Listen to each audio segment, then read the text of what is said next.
नमस्कार दोस्तों। Good evening.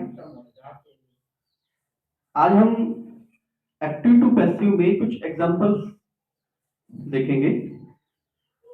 जो last video part 1 and part 2 मैंने पढ़ाया है, तो I tried my best to understand you everything about that. But कुछ चीजें हैं जो कुछ एग्जांपल्स ऐसे होते हैं जो जो रूल्स मैंने लिखवाए हैं वहां से अभी समझ में नहीं आ पाते। तो मैं यहाँ पे कुछ एग्जांपल, जो टफ एग्जांपल्स होते हैं, जहाँ पे हमारे सामने एक क्वेश्चन मार्क लग जाता है कि ये वाला कैसे होगा, तो कुछ एग्जांपल्स मैं आपको समझाने की कोशिश करूंगा इस वीडियो में। कोई नई रूल्स मैं आपको नहीं बताऊंगा यहाँ पे, और एग्जांपल्स हम समझने की कोशिश करेंगे। जैसे कि डू नॉट वाले सेंटेंस, इंपरेटिव में डू नॉट, इंपरेटिव में डू नॉट वाले सेंटेंस होते हैं, वो नेगेटिव नहीं कह सकते हम उनको। डू नॉट वाले सेंटेंसेस अलग होते हैं। जैसे कि मैं अभी लिखता हूं कि डू नॉट डिस्टर्ब मी। अब इसमें कैसे बनाएंगे इसको? इसमें भी हम लेट लगाएंगे। लेट ऑब्जेक्ट यानी मी,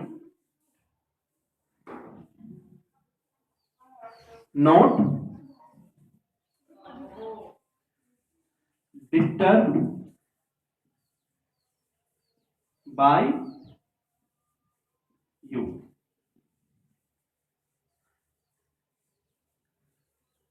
अब मैं कुछ एग्जांपल और लिखूंगा। लेट हिम गो। अगर इसकी मैं हिंदी की बात करूं तो उसका मतलब है उसे जाने दो। लेट हिम गो का मतलब होता है उसे जाने दो। अब इसकी जो पैसिव वॉइस बनेगी, पैसिव वॉइस कैसे बनेगी? उसे जाने दिया जाए, उसे जाने दिया जाए, ये बनेगा।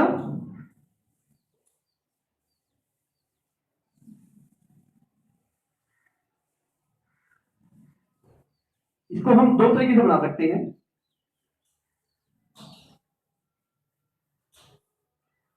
You are set to let him go. मैंने एक सेंटेंस और लिखा।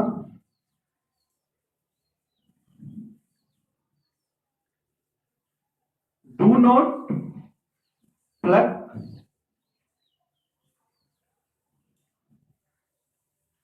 The flower.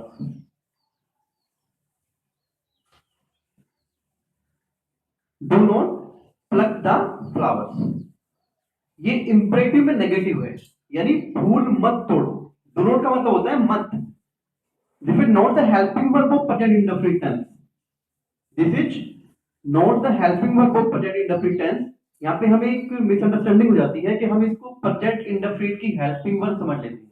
प्रेजेंट इंडेफिनिट की हेल्पिंग वर्ब है, तो इस सेंटेंस को हम कोशिश करते हैं कि ये इंट्रोगेटिव सेंटेंस है प्रेजेंट इंडेफिनिट में, उसके अकॉर्डिंग हमें ध्यान रखना है कि जब भी डू नॉट इकट्ठा आता है और उससे पहले उसके बाद में कोई सब्जेक्ट नहीं होता, तो इट मींस ये एक इंपरेटिव में नेगेटिव सेंटेंस है। और डू नॉट का मतलब है do not plug the flower, फूल मत तोड़ो। इसको लेट से बनाएंगे। Let the flowers, let the flowers not be plucked by you. ऊपर वाले का मतलब है फूल मत तोड़ो, और नीचे वाले का मतलब है तुम्हारे द्वारा फूल ना तोड़े जाए। Meaning is the same. Sentence की फॉर्म को चेंज करने की कोशिश की है हमने। दूसरा तरीका एक और भी है। द फ्लावर्स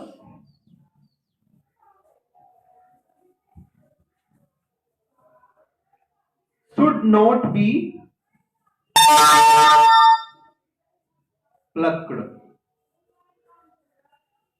फूल फूल नहीं तोड़े जाने चाहिए, फूल नहीं तोड़े जाने चाहिए।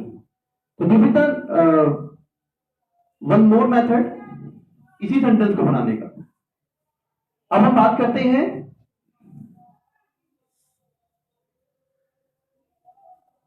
डू नॉट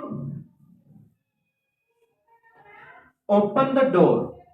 पहले हमने पढ़ा था ओपन द डोर, अब नेगेटिव में पढ़ेंगे do not open the door. इसके भी दो तरीके हैं। एक तरीका वही है, let the door not be opened by you, let the door not be opened by you. और एक तरीका और इसका ये भी है, you are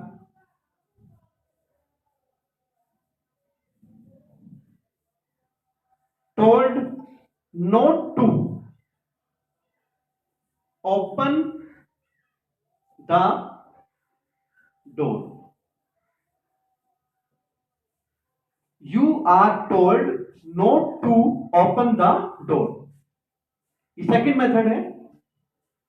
some more examples,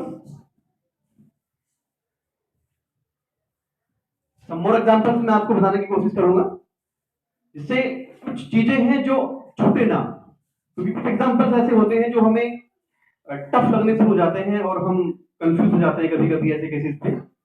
तो कुछ एग्जांपल्स मैं और आपके सामने एक दो रखूंगा जिससे हम कंफ्यूज ना हो। जैसे कि लेट वाले सेंटेंसेस होते हैं जिनमें लेट आता है, तो लेट वाले केसेस में हम कंफ्यूज हो जाते हैं। तो मैं आपको कुछ लेट वाले एक और एग्जांपल बताने की कोशिश करूंगा कि लेट का हमें मीनिंग निकालने की कोशिश करनी है कि सेंटेंस हमें क्या कह रहा है। सेंटेंस हमें कमांड दे रहा है, हमें सजेशन दे रहा है, हमसे रिक्वेस्ट कर रहा है। According to that we put requested, advised, suggested or ordered in the sentence. तो मैं अभी कुछ एग्जांपल और देने की कोशिश करूंगा आपको यहां पे।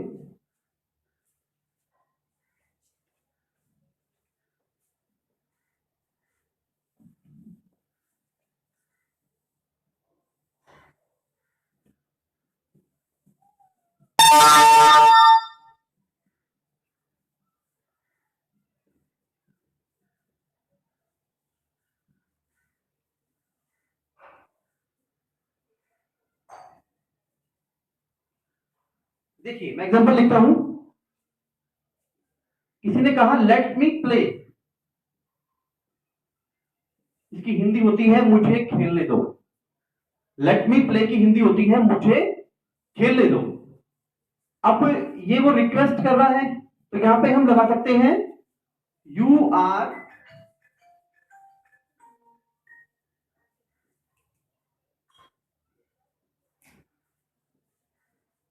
Requested to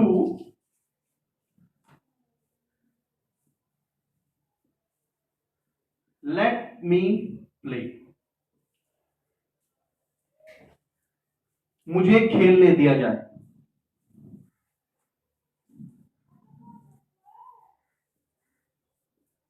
next sentence let him go, ये भी इंपरेटिव में आता है। उसे जाने दो, उसे जाने दिया जाए, उसे जाने दिया जाए। You are ordered to let him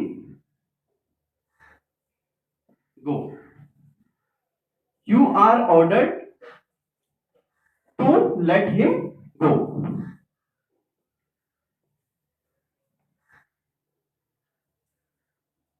please वाले सेंटेंस में आपको बता ही चुका हूं कि जहां पे प्लीज या काइंडली वर्ड आता है वहां पे हम यू आर रिक्वेस्टेड टू भी लगाते हैं।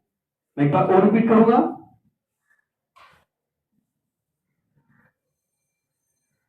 Kindly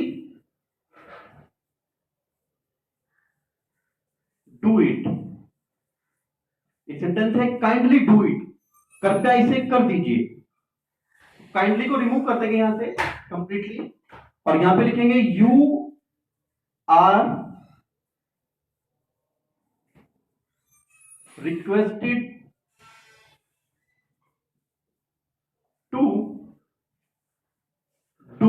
it. तो दीज आर सम एग्जांपल्स जो हमें देखने में टफ लगते हैं।